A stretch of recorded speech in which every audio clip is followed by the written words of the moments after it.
Hi, everyone. Welcome to The Way Forward.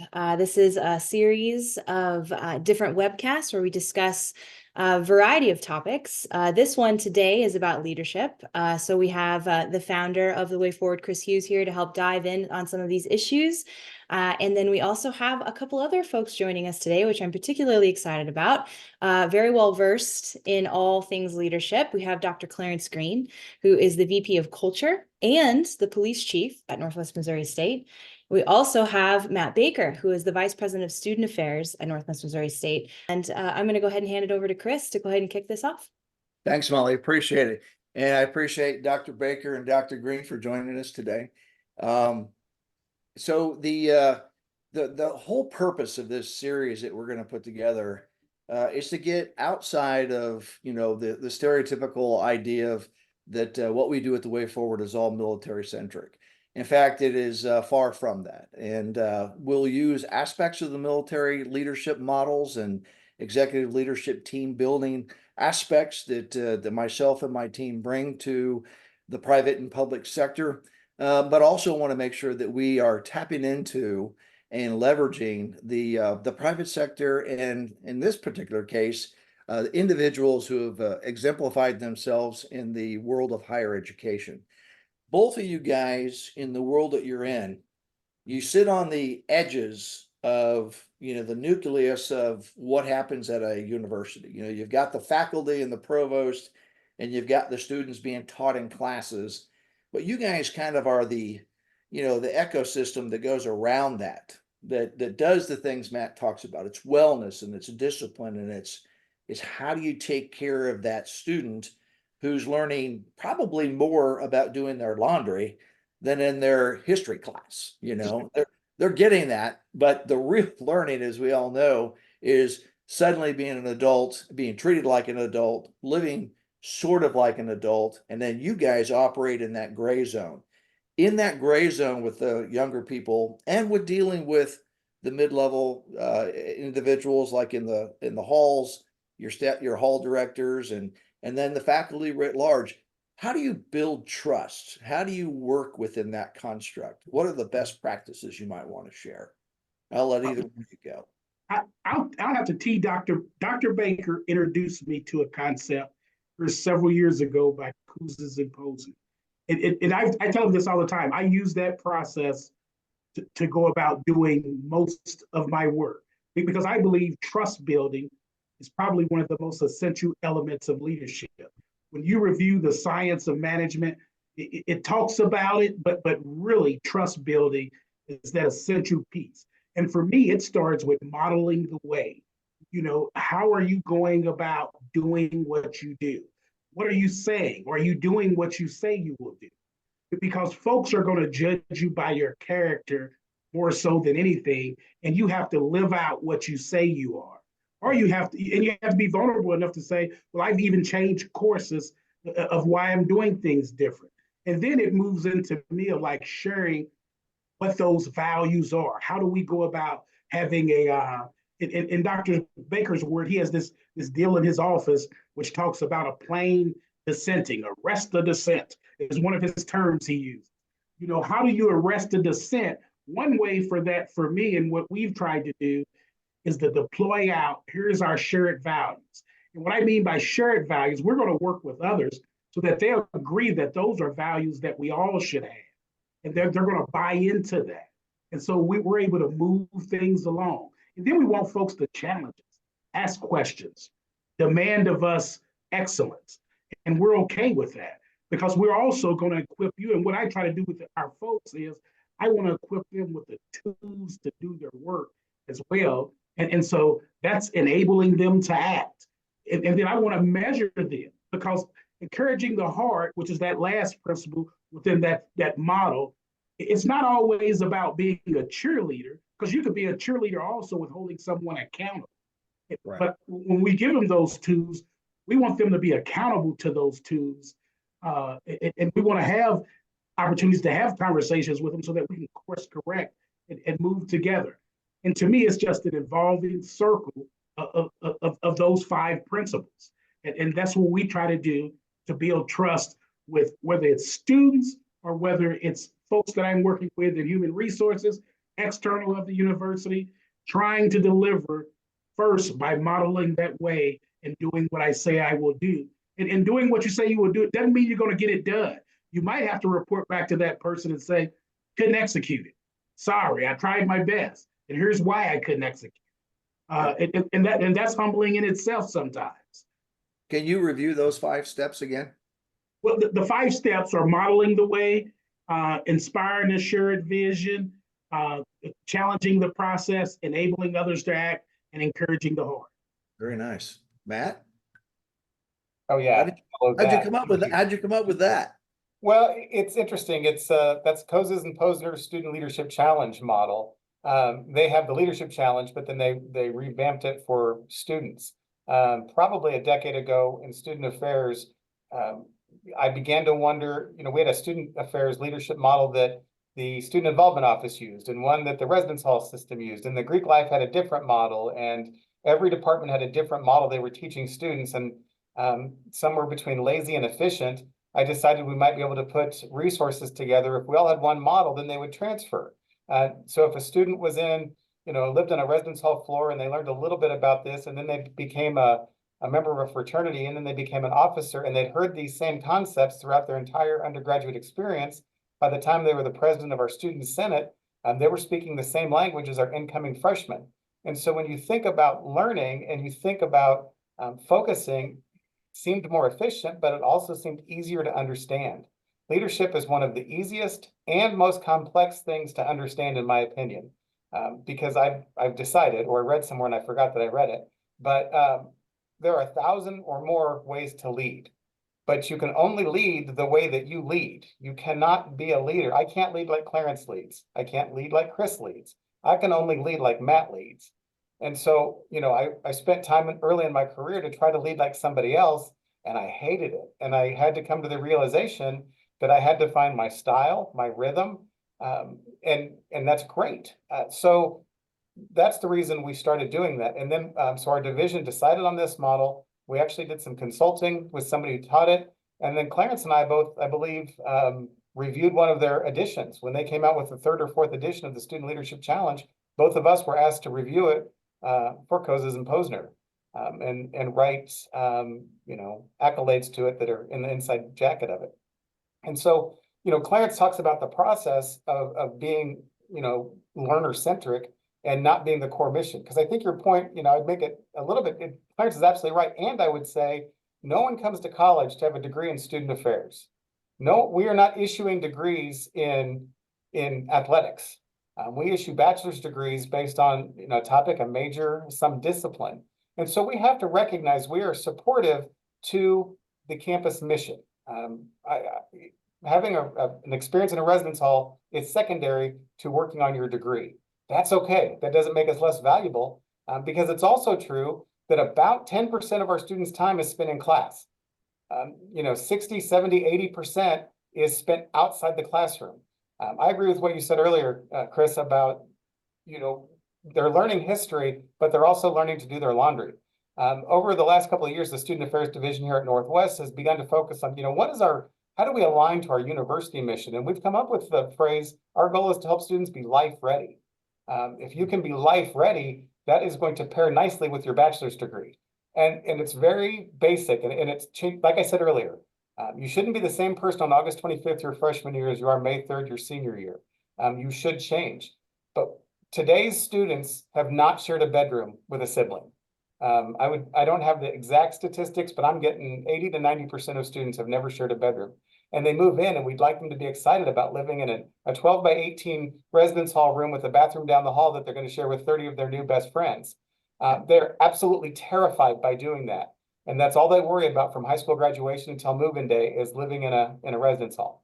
So if you can't tell your roommate that you just met that their socks stink and you'd like them to put them away and put them in a basket, you're really going to struggle with being married.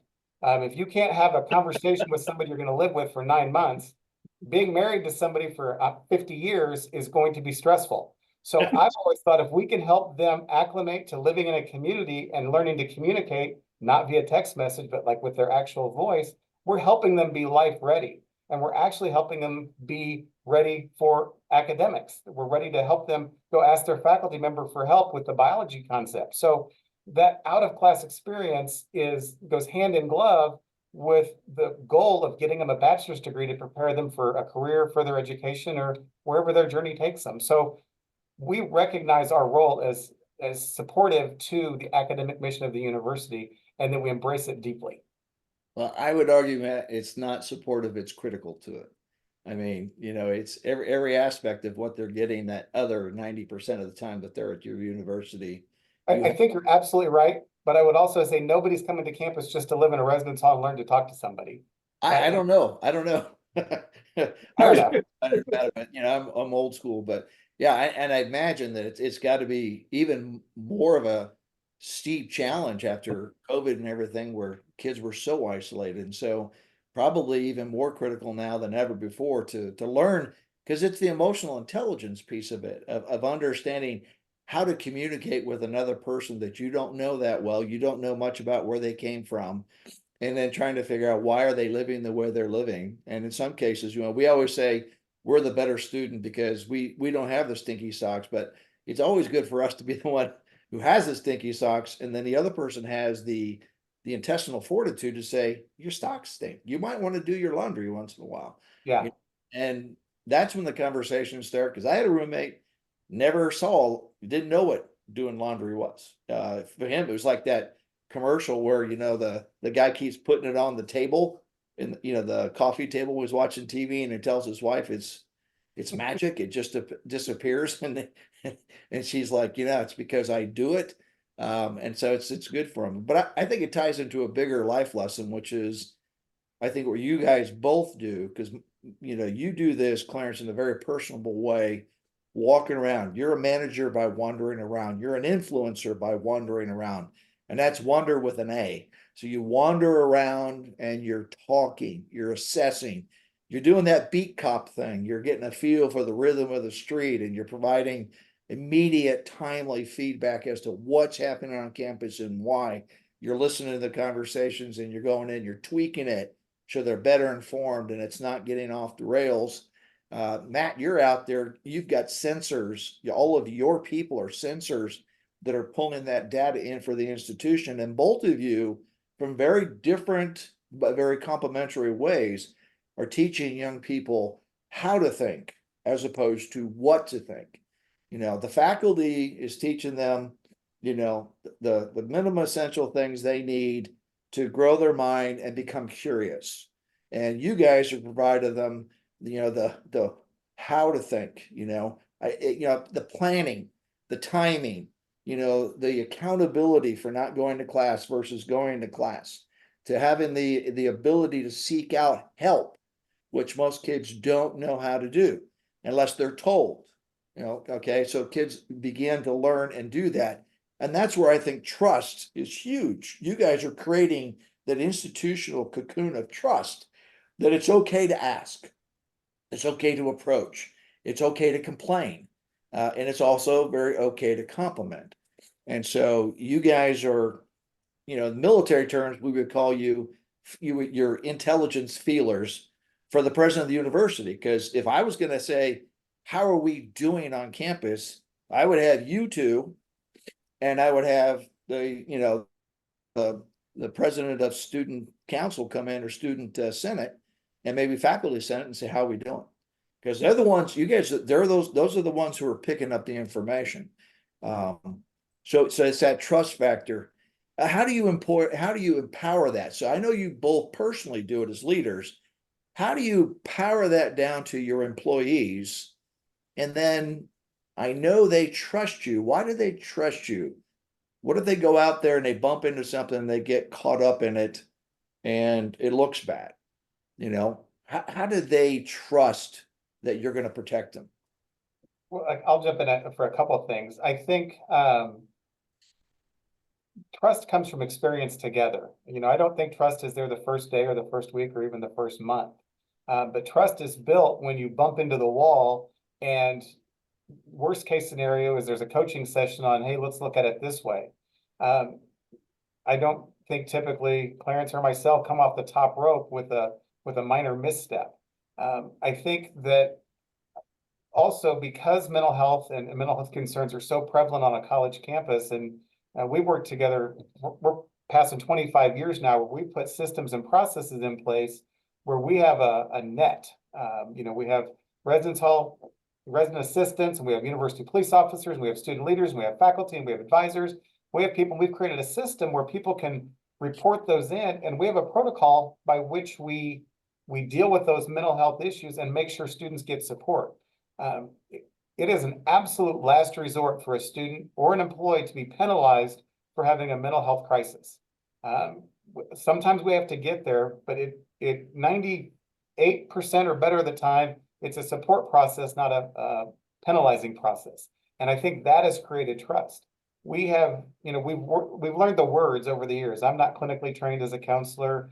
Clarence has had some training in critical mental health first aid, but normalizing asking for help and helping people reframe it for themselves is key. So one phrase I thought about as you were talking, Chris, is telling people, using the phrase "strong people ask for help." When you say that to people, it reframes that, oh my gosh, I need help. In today's day and age, I mentioned to students a lot. I asked them, do you think Patrick Mahomes is a good quarterback? And inevitably they say yes. And I said, do you think he does it by himself? Like he goes to practice in the morning and just practices till 5 and goes home?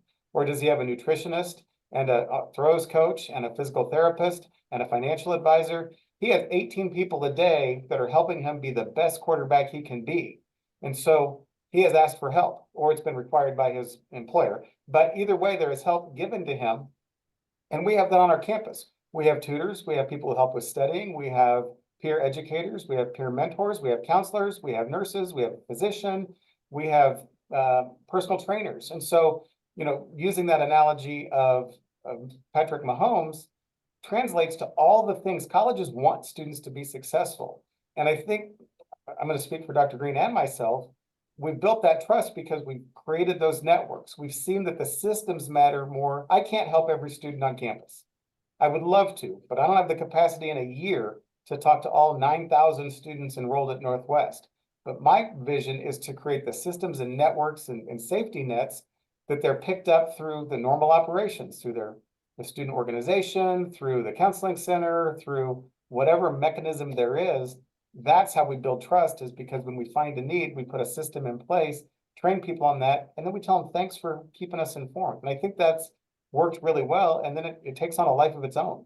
It becomes self-fulfilling, and it just happens, and people don't even know why they're doing it. I'll take another spin on it about how do we go about building out conditions of trust, or why do folks trust us? I think a lot of it goes back to Dr. Baker. He had taught me this concept of never let a good crisis go to waste. And I think about our relationship over 25 years of working together. And it makes me even emotional to think about it, because our relationship and the trust that we have in each other was perhaps built off of, we've been through hell and back in student death, employee death, loss of water, loss of power, you name it. In a college environment, we've experienced it together. It wasn't you or me or you, we did them all together, every step of the way. And so I think that's why we have strong trust in each other to this day. I think we do deploy that individually, because something about culture and trust, I don't think you can build culture with a party. It's good for that moment, but it's not going to sustain it. And so I'm going to take a little bit of Dr. Baker and disagree. I think we try to deploy that same crisis, that same trust by wandering around, by talking with individuals. We're instilling it one person at a time. Here's what we know through the science.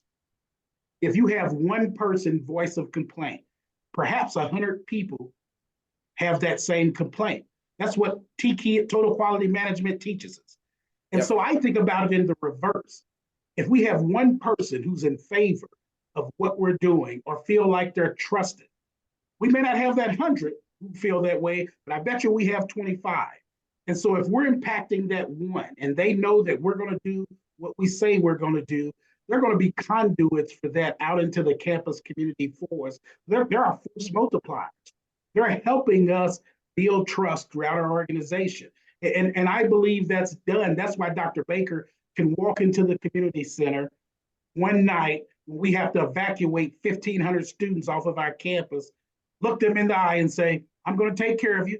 Get on this bus. And a mom kisses her kid and puts him on that bus.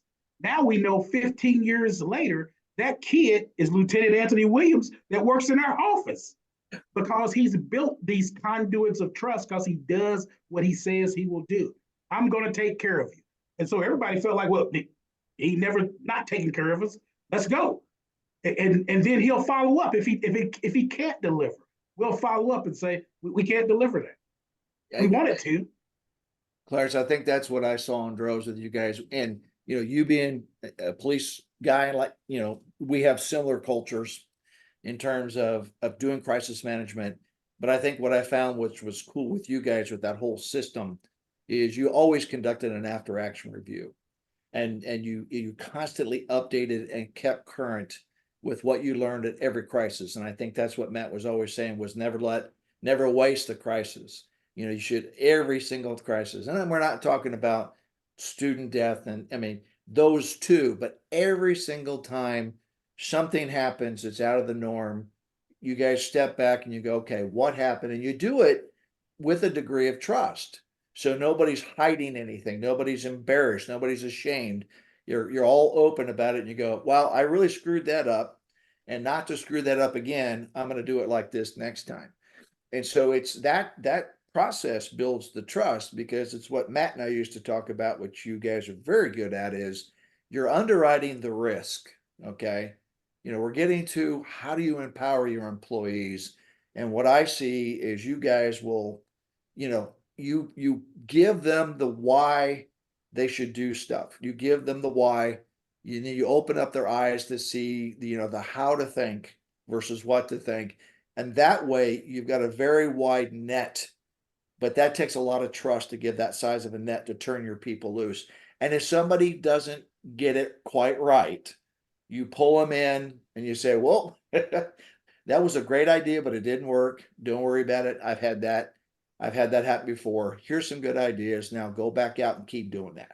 Keep going. You don't cut them off at the knees, as Matt said earlier. So the phrase, fail forward. Yes. yeah, keep moving forward. We don't go back. We don't we look, when we go back, it's to AAR things, to conduct after action reviews, change our policies and procedures, reflect that. Don't just say you're going to do it and then hope everybody remembers it. Codify it and keep things moving forward. And I think, you know, kind of just piggybacking on that or going one step deeper into an example, University Police, I think they still do this, but they have an expectation of the officers. If they arrest a student, they're required to follow up. The arresting officer has to follow up with the student within 1 week, 2 weeks. They have to make personal contact on the phone, in person, and talk to the student they arrested. Our graduation rate is higher for students who we arrest than students we don't arrest. That could be because that's a low end, or it could be just how good our officers are with creating community and connection. But when you talk about building trust, we have students who we have arrested and held in custody who trust the officers after that. The case in point is, it's been a decade or so ago. We were on campus one night, and University Police headquarters used to be in a Morton building, not even quite that nice. It was in a shed, and there was a tornado warning.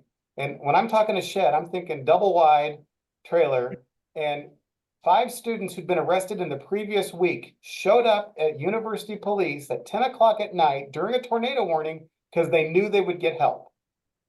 So the place that arrested them and put them in custody is the place they went for help.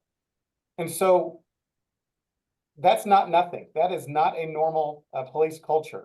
And I think that that permeates how we treat students and the value we place on students. And so I think those are the kinds of systems we put in place when we're trying to make sure students are graduating.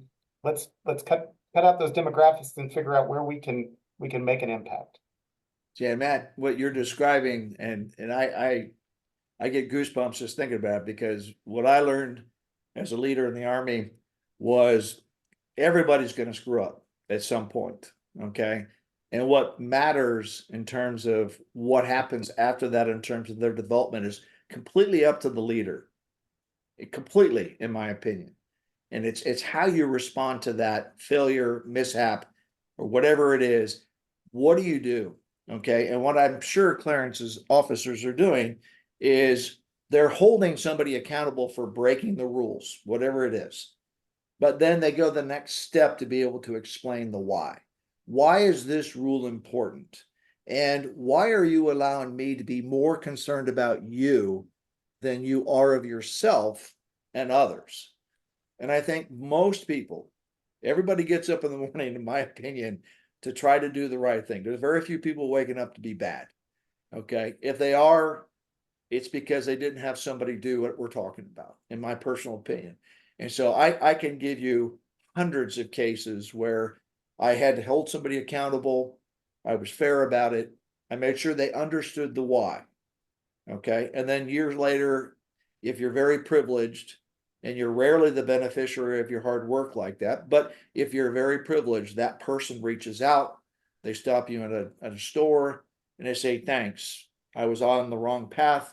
You corrected me. You helped me understand the why, and I'm a better person today. No amount of money, no amount of prestige, position can outweigh that when that happens to you. And I know you two guys have done that countless times. And I appreciate both of you coming in today. We'll leave it at that, and have a great day, guys. Thanks. Yes, sir. Thank Thank you. you.